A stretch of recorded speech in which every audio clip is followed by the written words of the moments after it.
পাল্টা আন্দোলন, দফায় দফায় নতুন কর্মসূচি নিয়ে হাজির বিভিন্ন গোষ্ঠী।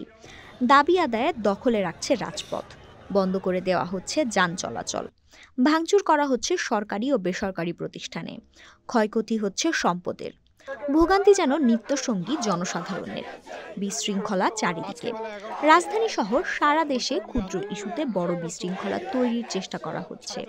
প্রশ্ন উঠছে, বিশৃঙ্খলার নেপথ্যে কারা? কারা নাড়ছেন কলকাঠি, উস্কে দিচ্ছে আন্দোলনকারীদের? আর এ ধরনের কর্মকাণ্ড রোধে স্বরাষ্ট্র উপদেষ্টা ও আইনশৃঙ্খলা বাহিনীর ভূমিকা নিয়েও প্রশ্ন উঠছে।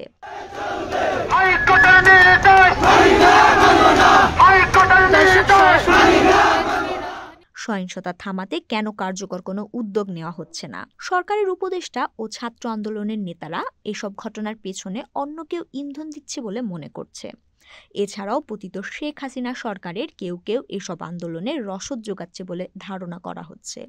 Double million offer Walton fridge কিনে পেতে পারেন 20 লক্ষ টাকা, রয়েছে কোটি কোটি টাকার নিশ্চিত উপহার। আছে দেশ বিদেশি ষড়যন্ত্র। একের পর এক বিশৃঙ্খল ঘটনার সঙ্গে সামাজিক যোগাযোগ মাধ্যম সহ নানাভাবে আন্দোলনকারীদের উস্কানি দিচ্ছে আওয়ামী লীগ ও নিষিদ্ধ ছাত্রলীগের নেতাকর্মীরা।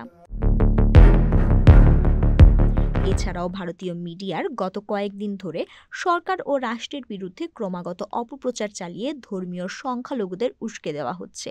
এমনকি সরকারের জায়গা না পাওয়া অনেকেও অস্থিতিশীল পরিস্থিতির জন্য দায়ী বলে দাবি করছে ছাত্র আন্দোলনের নেতারা। সরকারের তথ্য ও সম্প্রচার উপদেষ্টা নাহিদ ইসলাম দাবি করেছেন, পরিকল্পিতভাবে অস্থিরতা তৈরির চেষ্টা চলছে।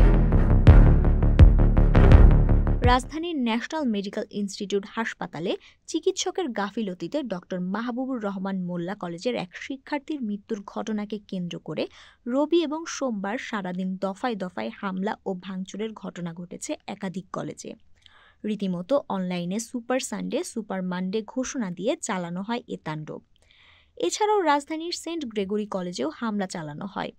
ওদিকে রোববার রাতে ঢাকা পলিটেকনিক ও বুটেক্সের শিক্ষার্থীদের মধ্যেও সংঘর্ষের ঘটনা ঘটে। সোমবার শাহবাগে লাখো মানুষের জনসমাগম ঘটানোর পূর্ব পরিকল্পনা ভেস্তে গেছে অহিংস গণ অভ্যুত্থান বাংলাদেশ নামে একটি সংগঠনের। 1000 টাকার বিনিময়ে শাহবাগে বসে পড়ে অস্থিরতা তৈরি করতে চেয়েছিল তারা।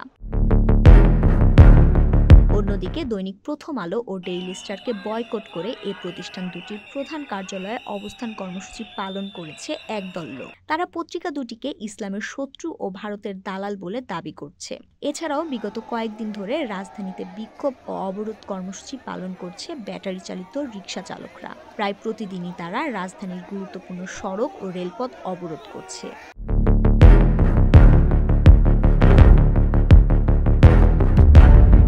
এর আগে বুধবার তুচ্ছ ঘটনাকে কেন্দ্র করে ঢাকা কলেজ ও ঢাকা সিটি কলেজ শিক্ষার্থীদের মধ্যকার সংঘর্ষের ঘটনা ঘটে। কয়েক ঘণ্টা ধরে চলা এ সংঘর্ষ থামাতে পুলিশ ও সেনাবাহিনীর যৌথ অভিযান পরিচালনা করা হয়। তার আগে কিছুদিন ধরে 7 কলেজের অধিভুক্তি বাতিল করে সেন্ট্রাল বিশ্ববিদ্যালয় করার দাবিতে বিক্ষোভ করে শিক্ষার্থীরা। অন্যদিকে সরকারি তিতুমির কলেজের শিক্ষার্থীরাও নিজেদের জন্য পৃথক বিশ্ববিদ্যালয়ের দাবিতে কয়েকদিন সড়ক ও রেলপথ অবরোধ করে বিক্ষোভ করে। এদিকে বিশ্ব ইজতেমাকে কেন্দ্র করে তাবলিগ জামায়াতের দুই পক্ষের পাল্টা কর্মসূচি পালিত হয়। সোমবার ডিবি পুলিশ সনাতন জাগরণ জোটের মুখপাত্র চিন্ময় কৃষ্ণ দাস ব্রহ্মচারীকে জিজ্ঞাসাবাদের জন্য আটক করার পর সংগঠনটির অনুসারীরা শাহবাগ মোড় অবরোধ করে। এর আগে ডিবি কার্যালয়ের সামনে অবস্থান নেয়। পরবর্তীতে শাহবাগ থেকে ইসকন সদস্যদের ধাওয়া দিয়ে সরিয়ে নেয় একদল লোক। এমন সময় সোমবার এক ফেসবুক স্ট্যাটাসে সরকারের উপদেষ্টা মাহফুজ আলম পরিস্থিতি সামাল দিতে না পারায় নিজেদের ব্যর্থতা স্বীকার করেন। আরেক স্ট্যাটাসে যুব ও ক্রীড়া উপদেষ্টা আসিফ মাহমুদ বলেন, শিক্ষার্থীদের অ্যাগ্রেসিভনেস ও প্রস্তুতি দেখে আইন শৃঙ্খলা বাহিনীও স্ট্রিক্ট অ্যাকশনে যায়নি।